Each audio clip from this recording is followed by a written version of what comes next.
첨단 IT 시대로 접어든 지구촌 사회에서 반도체는 산업의 쌀이라는 별명으로 불립니다. 조상 잘 만나 석유 펑펑 나는 땅을 가진 국가들이 떵떵거렸다면 이제는 반도체가 그 자리를 대체했다고 봐도 무방합니다. 그 가운데 대한민국은 전 세계가 부러워하는 자타공인 1등 반도체 국가이자 글로벌 시장을 좌지우지하는 인싸 중의 핵인싸입니다. 자기보다 조금이라도 국력이 밀리면 깡그리 무시하는 중국이 머리 위에 있어도 그렇습니다. 대한민국이 잘 되는 거라면 자다가도 벌떡 일어나 백테크를 거는 일본이 바로 옆에 있어도 그렇습니다. 그만큼 우리가 중국과 일본 사이에서 버틸 수 있는 건 반도체 덕분이라고 해도 과언이 아닙니다. 특히 일본의 경우 지금의 대한민국 반도체를 보면 배가 아플 수밖에 없습니다. 바로 대한민국 삼성전자를 바꾸거라는 노숙자처럼 취급했던 국가가 일본인데 지금은 감히 우릴 추격하지도 못할 정도로 저 멀리 뒤처졌기 때문입니다. 그래서 준비했습니다. 일본 어깨너머로 겨우 가나다라부터 배우던 대한민국 반도체는 어떻게 글로벌 1등이 되었을까? 가만히 보면 단 한순간의 선택이 지금과 같은 한일 양국의 반도체 격차를 불러왔다는 드라마틱한 사실을 확인할 수 있습니다. 먼저 이른바 반도체 전쟁이라고 불리며 전 세계 지탄을 받았던 일본의 대한민국 1.4 사례부터 볼 필요가 있습니다. 일본은 지난 2019년 반도체 수출 규제를 꺼내들면서 대한민국 반도체 산업을 뿌리부터 뽑아버리겠다는 야욕을 드러냈습니다. 이는 복잡하게 생각할 것 없이 반도체 생산에 필요한 소재, 부품, 장비를 대한민국에 내주지 않겠다는 방침입니다. 대한민국을 이러한 소부장 수출 규제 국가에 올려 일본 기업들이 한국에 이런 품목을 수출하지 못하도록 한 것입니다. 그런데 당시 뉴스 조금만 귀 기울였던 분들이면 결과를 다 아실 겁니다.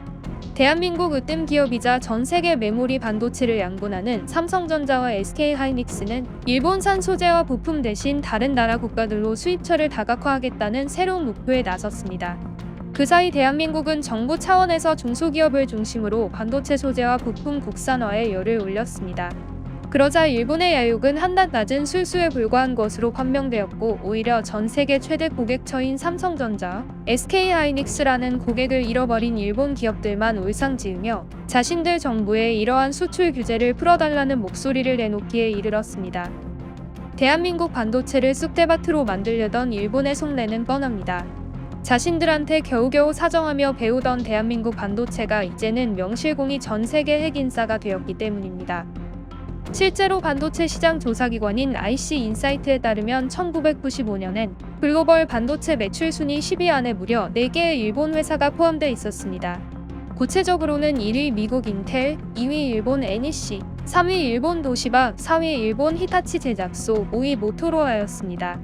그 뒤를 이어 6위 한국 삼성전자, 7위 미국 텍사스 인스트루먼트, 8위 미국 IBM, 9위 일본 미쯔비시 전기, 10위 한국 현대전자 순서였습니다. 그런데 지금은 어떨까요?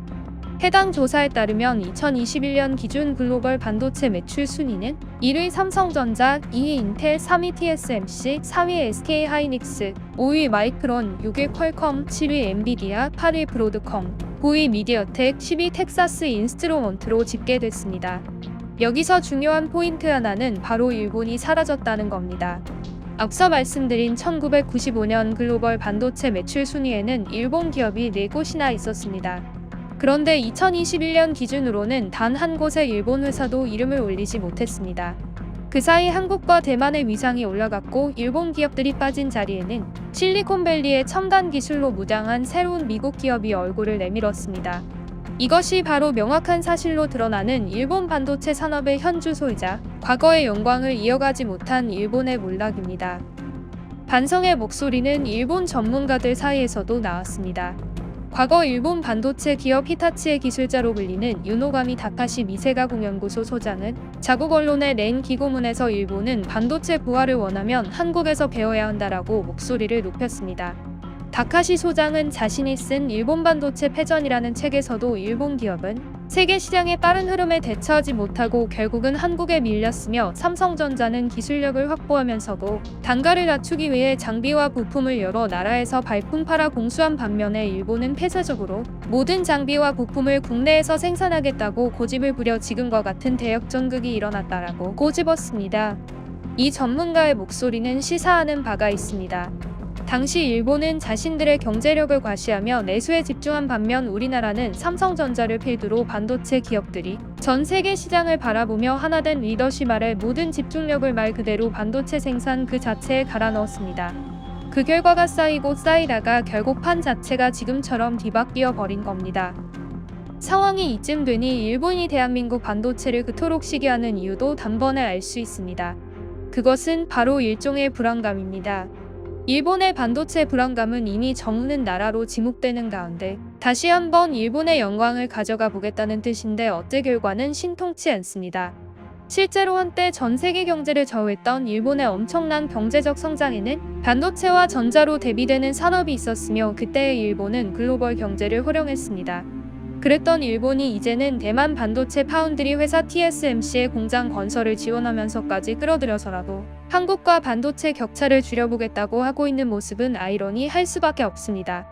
일본의 이런 행보 속에서도 전 세계 반도체 전문가들 사이에선 한국 반도체 기술이 이대로 계속 발전하면 10년 안에는 세계 어느 나라도 넘볼 수 없는 수준에 이를 것이란 예상을 내놓고 있습니다. 일본을 벌벌 떨게 하는 분석이자 대한민국의 위상을 그대로 드러내는 분석입니다. 과거 일본은 반도체에서 승승장구할 때 한국을 무시했습니다. 당시 삼성에서 반도체 기술을 배우기 위해 일본을 찾은 이들에 따르면 당시 삼성 임원들은 주경야 도구로 일본어를 공부해 무작정 일본 기업 앞을 서성거리며 반도체 기술 좀 배워보겠다고 온갖 노력을 다했습니다. 그렇지만 그때마다 일본 기업들의 반응은 냉랭하다 못해 문전박대를 하기 일쑤였고 심지어 어떤 기업인들은 어차피 가르쳐줘도 못 따라오니 대충 해서 돌려보내라고 코웃음치기도 했습니다. 그랬던 대한민국이 일본의 반도체를 따라잡은 데 이어 이제는 아예 범접하지 못할 정도의 기술을 눈앞에 뒀다고 하니 이것이 바로 살아있는 드라마가 아닐까 싶습니다. 앞으로 자율주행차, 전기차, 로봇, 인공지능 등등이 상용화된다면 더 많은 반도체가 필요하고 그렇게 되면 대한민국 반도체는 더 널리 세계 시장을 주름잡을 수밖에 없습니다. 그러한 시점에서 일본은 한시바삐 대한민국으로 쏠린 반도체 수요를 잡기 위해 노력하고 있지만 우리가 그렇게 쉽게 따라잡힐 것으로 보는 예상은 정무하다고 봐도 됩니다. 한때 어깨너머로 일본의 반도체 기술을 배웠던 한국의 드라마틱한 역전이자 축구 한일전의 그 유명한 도쿄 대첩 못지않은 통쾌한 반전이 아닐 수 없습니다. 대한민국의 반도체가 계속 승승장구의 초격차를 달성하길 바라며 이상 미네르바의 부엉이 미부였습니다.